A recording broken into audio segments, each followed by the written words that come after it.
بسم الله الرحمن الرحيم ياسين. Assalamu alaikum, everyone. Thank you, Ibrahim, for inviting me and giving me this opportunity to speak about teaching.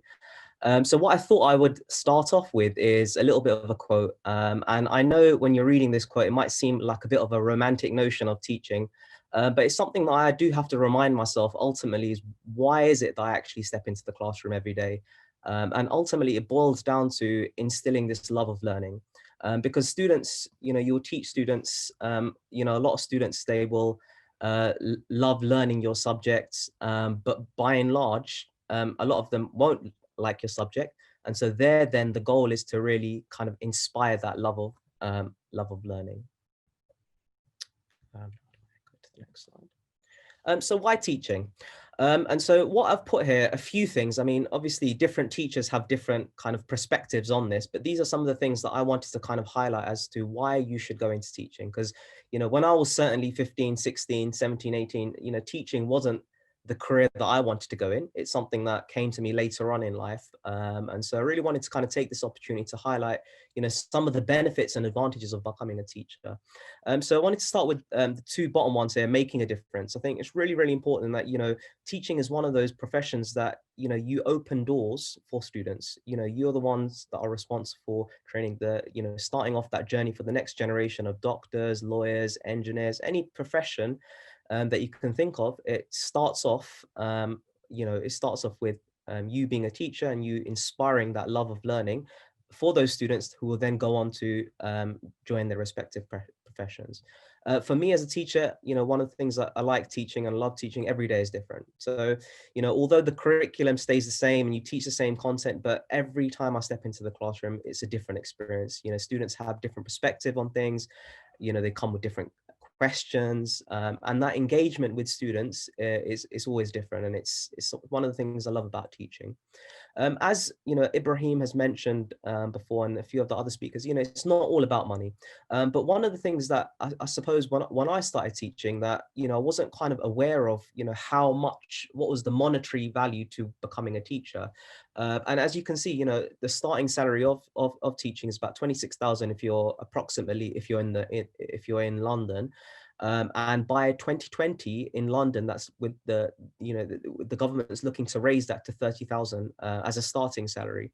And so that brings it nicely in line with a lot of professions, medicine and all these other professions, which, typically people associate with, high salaries. Teaching is, moving in that direction. At the top here, I've got opportunities to work anywhere in the world. Again, this is something, growing up in East London, I couldn't have imagined, 20 odd years on, since I left school, I would have ended up in Qatar, around the world, and teaching has certainly opened up those opportunities to teach anywhere around the world. And the one that people often associate with teaching is the holidays. Yes, our holidays are amazing, although I would argue that we rightfully earn those holidays, and you'll see why later on in the talk.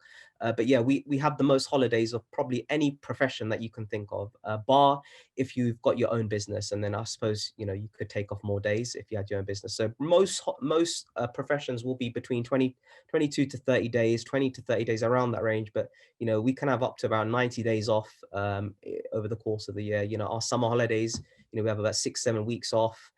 And in terms of as you get older, having a family, having that time with your family is really, really important. So why teaching? Okay, so the next thing then is to really talk about what are the qualities of a teacher, and if you're thinking about becoming a teacher, what kind of things that you need to be successful in your job. Now, I'm not going to go through every single one of these, but I just wanted to focus on one or two of these cubes that for me are really, really important. Things that I look for when I play a role in recruiting teachers to the school. And obviously, when I'm talking to my department about, what are some of the things that we want to develop within us and improve with us, it's some of these things that we always come back to. And I would say the most important quality of being a teacher is being able to form relationships with students. And that's really, really important. Before anything, if you can't form a connection with students, I say, that kind of really does affect you as a teacher. Ibrahim, is there a way to kind of maybe cancel the ability to people to annotate? I don't know whether you can do that or not. But anyway, yeah, communication. I've got at the bottom here, knowledge, organization, really, really important. Planning kind of links to organization, and reflection. Those are the kind of key ones that I wanted to focus on. Being able to reflect on lessons that haven't gone quite well is really important. You have to be super organized, because if you're not organized, what you'll find is that you take a lot of your work home. And teaching is one of those professions you can't just kind of go into a classroom and just kind of teach off the cuff. There has to be planning that goes into delivering a good sort of lesson. So these are some of the kind of qualities that I would expect of a good teacher. So what does my typical day look like, and what does my typical week sort of look like?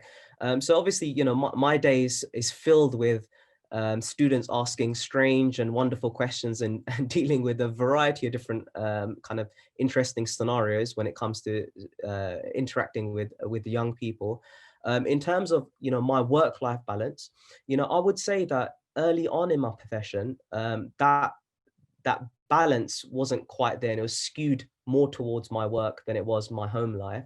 But over time, that balance has been corrected. And, what I would say is, what you tend to find is that, the first couple of years of teaching are the hardest. And that's why a lot of teachers do drop out in the first 2 years. But once you kind of get over that initial hump, then it becomes a lot easier. And so the PGC year and the year after, the NQT year, are really, really challenging years. It's a very, very steep learning curve. It's, you're learning a completely new set of skills, that you're not really used to doing. So, walking into a classroom of, 25, 30 students, and trying to, first of all, get them to listen to you, and not only get them to listen to you, but kind of make them understand certain concepts. So that's really, really challenging.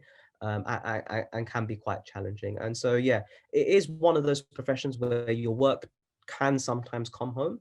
But what I would say is that, that's down to your organization. If you're very organized, then you can actually complete, 99% of the work within the school time. And I know a lot of teachers that actually work like that. But having said that, I do work on my weekends. Some parts of my holidays, I do a bit of work here and there. But like I said, over time, that's become a lot easier due to my experience. So I thought I'd share this just to kind of show you sort of, my journey within education, and it kind of links into kind of showing what the progression might look like, when you become a teacher. So yeah, so just to kind of start from the beginning. So, I left, secondary school in 2006 with my A-levels. I went to university.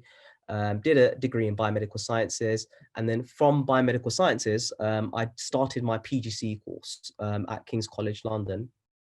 And then from there on, it's just been a series of kind of progressions towards my current role as the head of science. And so, this kind of journey that I'm kind of showing you here, it's not a typical journey. So different kind of teachers have different sort of experiences. So some teachers actually can do this quite quickly. So this kind of getting to where I am at the moment took about 7 years. There are teachers that get to the head of department stage a lot quicker than that. Some take even longer. So I would say, yeah, around 6 years from post-qualification is a realistic in terms of you kind of making that kind of journey from being a normal classroom teacher to reaching like a middle leader position within sort of teaching. So how can you get into teaching? So there's kind of 3 main routes within teaching, and I've kind of the one that I did was the PGC route, but there's 2 other really, really good ones as well that a lot of people kind of go for. So the Teach First route and the School Direct route are different sort of options. So to start off firstly with the PGC route, typically what will happen is you apply through UCAS like you would at university. You must have a degree. There's certain GCSE qualifications that you have to have. So you must have got a grade C or a 4 in a lot of subjects. And what I've put on the side here are what I would put as recommendations of training providers for you to do your PGC at. So King's College London, Institute of Education, Cambridge and Oxford are, the outstanding, education providers for you to do your teacher training. And so what I would look for is, for those particular providers. How am I doing for time, Ibrahim? Am I doing okay? Your time is up, so if you can give us, I'll just do sorry, if you can give us closing remark. I'll just do kind of a closing remark then. So yes, I'll forward this on to Ibrahim. Anyway, so if anyone's interested in the other ones, that's not a problem. And so I'll kind of finish on the sort of salary sort of progressions, and then I'll hand it over to Ibrahim. So, with teaching, if you stay as a normal teacher, you can expect to earn between 30,000 to 50,000. And then that changes as you move up the ranks. And so a head teacher can earn a maximum, and some teachers earn a lot more depending on if you become in charge of an academy trust, but around 120,000. So it's a very well-paid profession. It does take you time, obviously, to move up the ranks as well. And there's I put a little quote here of something that I researched recently about, the proportion of, Asians in particular and Muslims, I would say as well, that are in these kind of leadership positions. So there's a great need for more Muslims to enter the teaching profession and take up some of these leadership sort of responsibilities. So hopefully that was a little bit informative. Like I said, if you've got further questions about any of the other teaching routes apart from PGC, feel free to ask me in the comments. Sorry, Ibrahim, for going over time. No worries, Jazakallah khair. So, alhamdulillah, that was very beneficial for us to see how it is to be a teacher. And unfortunately, Salim had to be, he's facing students now. I don't know who is scribbling on the board. I don't know how to stop that. But you can't get away from students, Salim. Jazakallah khair.